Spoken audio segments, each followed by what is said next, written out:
How did this... I don't know. But it's a tradition.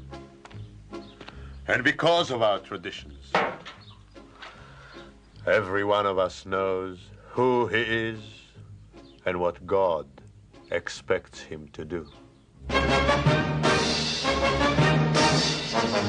Day and night must scramble for a living. Hello, everyone, and welcome to Let's Talk Torah. I am Rabbi Tzvi Jacobson with NRM Streamcast, and we'll spend our time talking Torah, learning stuff, and having fun while we learn. You can always send your question and comments to our mailbag at letstalktorah@gmail.com, and of course, I will answer as many questions as I can.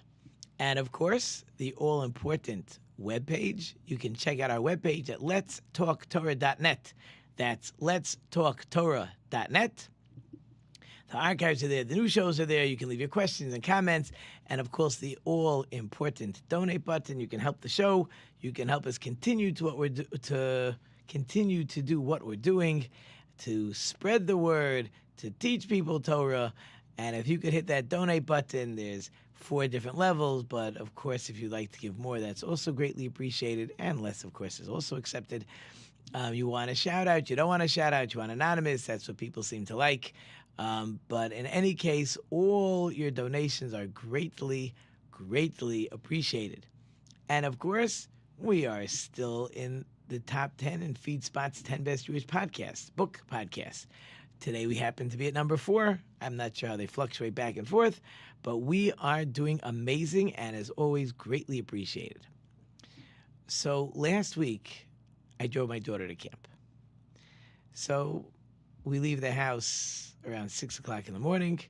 It's approximately a 9-hour drive. Waze says 8 hours and 50 minutes, but somehow, like, somebody should help Waze out. Like, you cannot drive straight for 8 hours and 50 minutes. Cars don't have that much gas, right? Even if the car can do 420 miles, you're going to have to get gas. I imagine you're going to have to go to the bathroom, like, hello. You might want to stop and get a bite to eat. So we figured 9.5 hours. The truth is we could have done it a little faster. My daughter didn't want to get to camp before 3:30 up in the Catskills. Anyways, so the way I like to drive going to the Catskills, there's 2 choices. If you know your highways, you can either take Route 80 and then you have to hang a left to go north, or you can go around Cleveland. For those who live in Cleveland, I mean, I don't know who designed that highway, but there's basically a right turn in the middle of a major highway. You know, like signs all over the place, 35 miles, the rumble strips. In any case, so I take what's called the lower tier expressway through the bottom of New York State. Again, if you know what it is, fine. If you don't, I can't help you. A lot of farmland out there. Not too many big cities along the way. And we stopped somewhere in the middle of nowhere, to get gas, to wash up a little bit. I think we ate lunch there, which we brought with us. So I'm sitting in the car, and there's a knock on the glass. Guy, bald, long white beard. I figured, like, I don't know, probably... Now, this is terrible, right? And as we all have our reaction when we see somebody knocking on our window at a gas station. I don't know about you. I assumed he wanted me to help pay for gas for his car.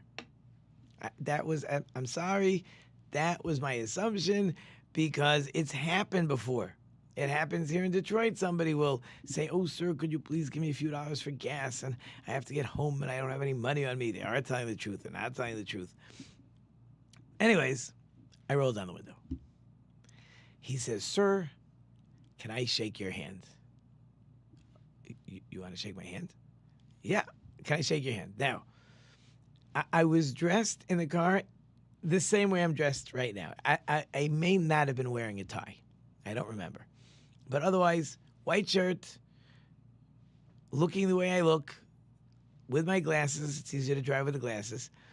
And he shakes my hand and he says, "Sir, I just want you to know we're praying for you." I said, "That's so kind of you. That is so nice. Yes, it's so terrible what's happening in Israel. As soon as he said he's praying for me, I understood that he's praying for people in Israel, and probably where he lives, he never sees somebody who looks Jewish. Not to say he doesn't see any Jews. There may not be there in that area of New York State. I have no idea. But he certainly doesn't see somebody who looks like me that often. There's not too many Jews driving down the Southern Tier Expressway unless they're driving their daughter to camp at the end of June. So for a few minutes, shake my hand, I prayed for you, I thanked him, and then he finally left. And my daughter's sitting in the back of the car, and she's smirking because, like, why did this random person who doesn't know who I am, who I've never seen, and just walks over and starts telling me he's praying? But I told my daughter, I said, like I'm telling you, this is a guy who doesn't see anybody Jewish ever. And he's so proud that he is praying for people that are not his religion, people that don't look like him, people that are not like him. But he is so happy that he prays for those people. He sees someone, he wants to share that knowledge. He wants to share with someone that he prays for them. So he shared it with me. So when I told the story over to my class, and I said it to my daughter, especially if you look like me, right? People look at me when I'm walking around, hopefully in a nice way.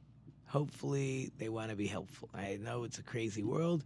I'm sure I could walk places where they would yell and scream and curse me out. I have no doubt about it. But at least this guy was being nice. He was being friendly. So you need to know when you're out there traveling, people look at you and you make an impression. There's no such thing as saying, oh, nobody knows who I am. No one will ever see me again. I could act any way I want and it doesn't really matter. It's not true. It really does matter. We actually call that, we've discussed in the past, we call that Kiddush Hashem, right? Sanctifying God's name. You got your choice. People are watching you. So, and maybe they're not watching you. And maybe they're watching you and not walking over and saying hello. You don't know. God knows.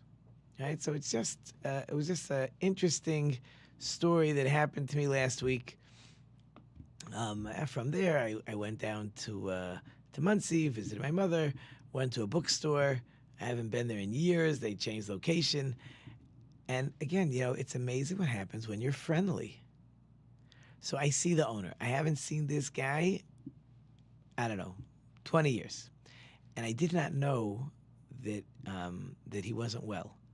So we start to talk, and he tells me he wasn't well, and because his store is a little bit in shambles. It's just not the way his store always looked. And he said, you know, I haven't been well and haven't been able to make the orders and get the books that I want. And we talked for a few minutes. I went in there specifically for 3 books. I got 2 out of the 3. And the bill should have been around 90 plus. Yeah, 90 plus. And he said, okay, I'm giving you up 20%. Thank you very much. Again, I am not friendly to people so that they will give me a substantial discount when I walk to the counter. As a matter of fact, I don't even ask for a discount when I walk up to the counter. But I got one. And sometimes you think I should have spent more money. Like, I wish I could have bought a few more books so I would have known I was saving $20+. But that's neither here nor there. You got to be a nice person. It cannot hurt you. It can only help.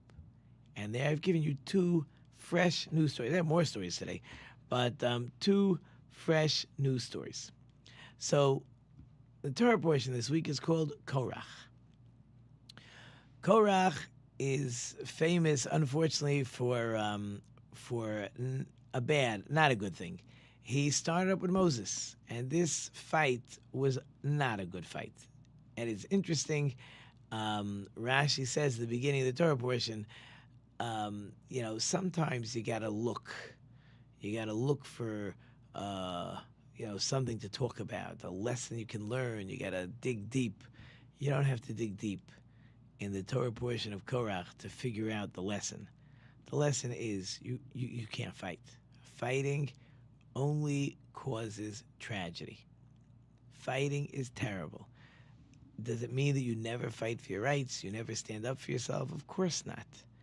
But you need to recognize that in general, peace is the best way to go. Fighting is, God doesn't like it. People don't like it. I'm not even getting involved in politics, but I imagine that there's so many people out there. They don't even want to discuss politics. They want nothing to do with it. They tune it out because it's everybody fighting. I don't mind if you have something intelligent to say. You want to say you're feeling what's better. He or she wants to say they're feeling what's better. They can do a better job. But the negativity, the fighting, I'm not interested. I'm just not interested, which is why we don't really talk politics around here. But in any case, so the Mishnah in Pirkei Avos, in Ethics of the Fathers, refers to the argument. It calls Korach is a fight that was not for the sake of heaven. The language is fascinating. It doesn't say that the fight between Korach and Moses was a fight not for the sake of heaven.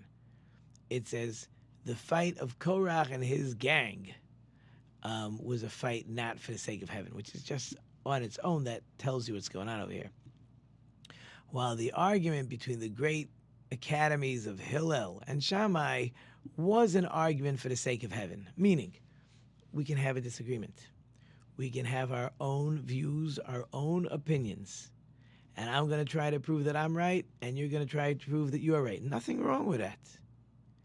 As long as at the end of the day, you can be honest enough to say, either I agree with you, or I don't agree with you, and that's it.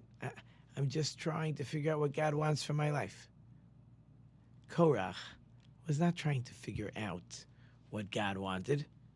He was trying to figure out what he wanted, whatever it took. In other words, he's basically the man, if Moses is a man, who gave the Jewish people the Torah, speaks to God, brought us out of Egypt. He basically says, Moses, it's been a nice ride, and don't let the door hit you on the way out. But we want you fired, like crazy. Yeah, like, what is he even thinking? And the truth is, we're going to see he wasn't really thinking. He wasn't really thinking. We'll try to get into that a little bit as time is flying. But the bottom line is that Korach was in it for personal gain, not for God. Not for what God wants. What can I get? He wants to be leader. Okay, so now you got to be careful. So there's an interesting parable that I saw the other day. There's a lion who goes over to the sheep, and he says, smell my breath. How does it smell? So the sheep goes over, smells it. Oh, it's horrible. I'm sorry, Your Majesty, your breath smells horrible. The lion says, the audacity. How dare you speak that way to the king? And he eats the sheep. Okay. Now the lion calls over the wolf. He says to the wolf, smell my breath. What does it smell like? That a wolf just saw what happened to the sheep. So he's not a fool. So the wolf says, oh, Your Majesty, your breath smells beautiful. Liar what you are. How dare you lie to the king? And again, the king gobbles up the wolf. Now the king calls over the fox. In most parables, the fox is the smart one. Fox, smell my breath. Tell me how it smells. Your Majesty, I'm so sorry. I have a cold. I can't smell anything. And that is the rule when it comes to fighting. If you want to know what to do when there's a fight, the answer is, I'm sorry, I have a cold. I can't smell anything. Don't get involved. It's just not, there is no way to ever win in any fight. Two people having a fight, I assure you, no matter which side you're on, you lose. And you lose on both sides. That's life. You cannot win when you get involved in a fight. You should always think when you see a fight going on and you want to stay out of it, just think about the facts. That was smart enough to say, I'm sorry, I can't smell. I don't really have a good answer. I don't have a good answer. I would love to give an opinion. I would love to pick sides. I wouldn't even say I love to pick sides. I just have no opinion on the matter. I'm totally removed from this situation. So to give you an idea of how terrible, how detrimental, how damaging, how destructive fighting is, so we're going to sort of fast forward. So Korach is fighting with Moses, he says, and he's a brilliant person, Korach. And he's saying all kinds of things to show that Moses made up some stuff on his own. He made his own decisions, which is terrible, because as soon as you say that Moses, you're making some of your own decisions, then the whole Torah is in the garbage. Because how do I know you didn't pick this on your own? Right? Korach is coming and saying, you chose Aaron to be the high priest because he's your brother. God didn't really care who, he let you pick whoever you wanted. You decided to take the Levites and say they have to serve in the temple as your private slaves. You did that on your own. Well, once you decide, I can say on my own I made this decision, then who says anything that you say is not something you picked up on your own? So it just destroys the total base. Everything that you're saying has no longer being reliable. That's what's so terrible, as Korach is saying. But he's getting other people involved. He's got 250 heads of courts. There were many courts because, forget millions of people. He's getting 250 heads of courts. He's got the famous Dasan and Aviram, who they are just the nemesis against Moses throughout the desert, well, till now. And Moses, in his humbleness, tries to convince Dasan and Aviram, like, guys, like, I don't want to be involved. Like, why are you guys fighting? Like, what did I do to you that you're even involved in this fight? You have no skin in the game. You have nothing to benefit. And as my son says to me, like what it doesn't even mean fighting. Everybody's dying, right? We're all going to die in the desert. So it's not like you're going to get anything. There's nothing to be gained to get involved in this fight. What are you doing here? And Dasan and Aviram won't talk to Moses. And so Moses proclaims, you all want Aaron's job, like part of the fight. You need to understand. It wasn't 250 people and Dasan and Aviram all standing up behind Korach. They were all on their own. They each felt that they were so great that each of them individually felt they should be the high priest. Because Korach says everybody's holy. Everybody could be the high priest. And Moses is busy telling everyone there's only one. You know, it's an interesting thought. And perhaps this is Korach's mistake. Korach says everybody's holy. We're all equal, like perfect communism. Everybody's in charge. Now, by the way, right, we all know what happens with communism. Everyone's equal, right? But somebody's got to be in charge. So we get rid of the old czar, and I'm not saying who's a good fellow. We get rid of the old czar, and now everyone shares the wealth, except, somebody's got to be in charge. So whoever decides to be in charge. And how does he keep his rule with everybody being equal? Oh, he has his henchmen, and he kills anybody who starts up with him, or he throws him in the gulag, or whatever else they did. So there's no such thing as everybody being equal. The world is set up. I was just saying this to somebody today. God set up the world that there's leaders, there's people that are supposed to be leaders, there are people that have different jobs. The world can't work and run if we're all leaders. Then no one's working. And God has it set up. There are smarter people, there are educators, there are people that are good with their hands, there are people that have different talents.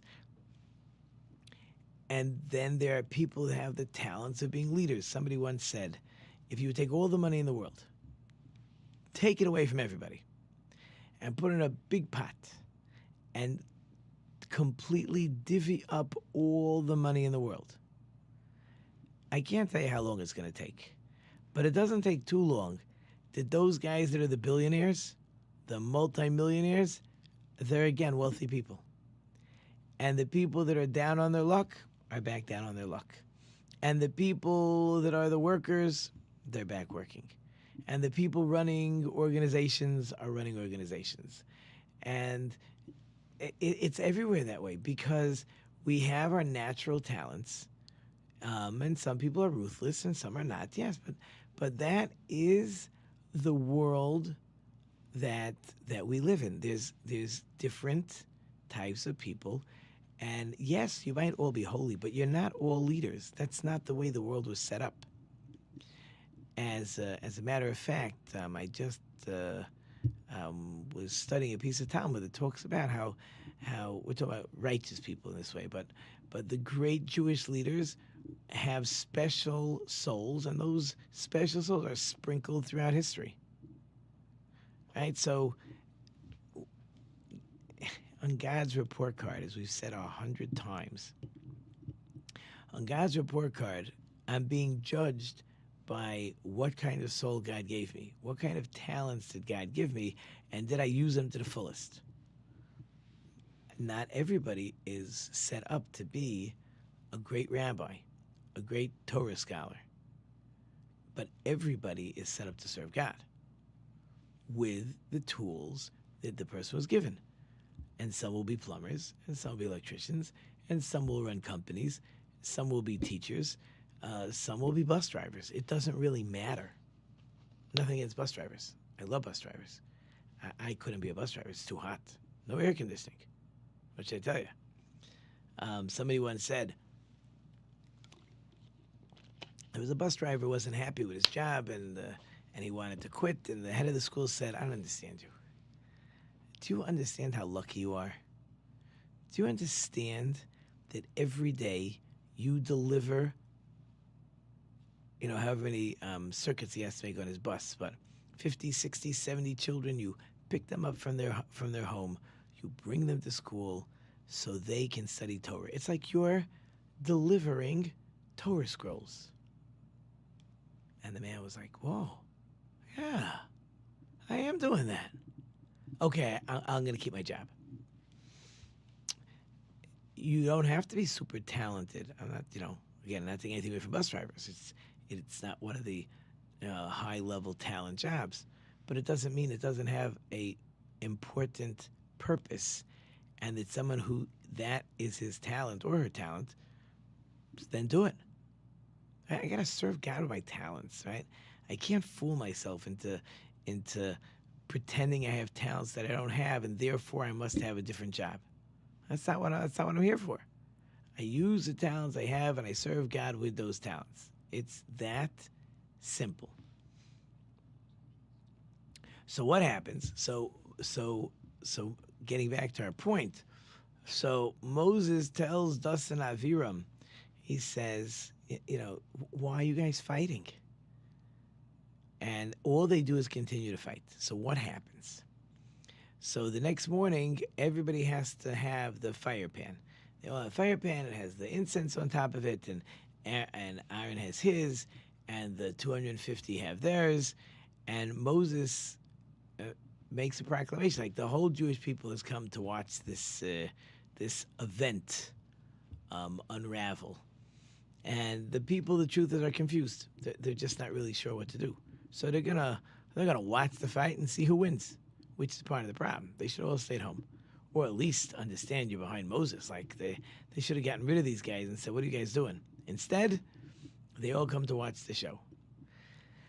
And Dustin and Aviram come out of their tent like, brazen. The mothers with children. And Moses says to everybody, stay away from their tents, because God is going to be swallowing them up. And anybody who touches their stuff is getting swallowed up with them. So what happens immediately, and there was a little bit of a longer speech, but the bottom line is, because my time is ending, the ground opens up like a big mouth, like a funnel, and totally swallows Dasan, Aviram, wife, children, money, Korach the same, by the way, all killed, all destroyed. For what? For fighting. So that is the all-important lesson to this Torah portion of Korach. But the music is playing. I hope, as always, you enjoyed it. Short and sweet. Thank you, of course, to wonderful sponsor listeners. I can't do it without you. Thank you to our production team. We have Alan in the back today. I hope I've left you some food for thought. Until next time, I am Rabbi Tzvi Jacobson. You've been listening to Let's Talk Torah on NRM Streamcast. Until next time, don't forget to think about it.